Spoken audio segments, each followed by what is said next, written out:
I noticed something the other day listening to my daughter talk. She was asking what makes a word a cuss word. Not in a rebellious way, not trying to get away with anything, just honestly confused. Who decided which words were bad? Why those ones? And why are we still listening to that? It stopped me because I realized I didn't have a good answer. We all know the list.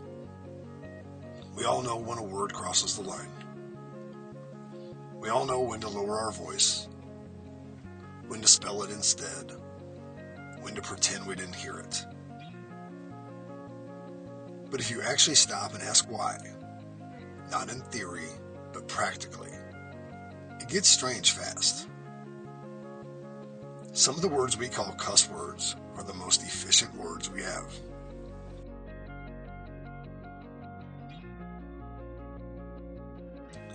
They communicate intensity, urgency, pain, surprise, anger, joy.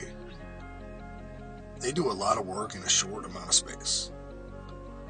And yet they're treated like they're dangerous. Not because of what they do, but because of how they make some people feel. I get that there have to be standards. I get that not every word belongs everywhere. I'm not arguing for chaos at all. I'm just noticing how arbitrary the line is. Why some words are unacceptable in public, but perfectly fine in private. Why some words are offensive when said out loud, but harmless when printed. Why the same word is a problem in one room and meaningless in another. Most of the time, when we tell kids not to say a word, we don't explain why. We just say, that's not appropriate. Which usually means someone decided this a long time ago, and it's easier not to revisit it. And that feels familiar. But because this isn't just about language, it's about inherited rules that no longer explain themselves. Rules that survive because questioning them takes more effort than enforcing them.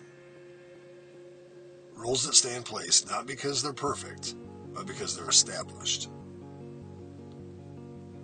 I notice that we spend a lot of energy teaching kids which words not to say, but very little time teaching them when and why words matter. We focus on the surface, not the intent, not the context, not the meaning. And then we're surprised when people learn to game the system. They say awful things politely. They hide behind appropriate language. They follow the rules while breaking the spirit of them completely. Meanwhile, a kid who uses the wrong word to describe something honestly gets corrected faster than someone who uses the right words to be cruel. That's odd if you stop and think about it.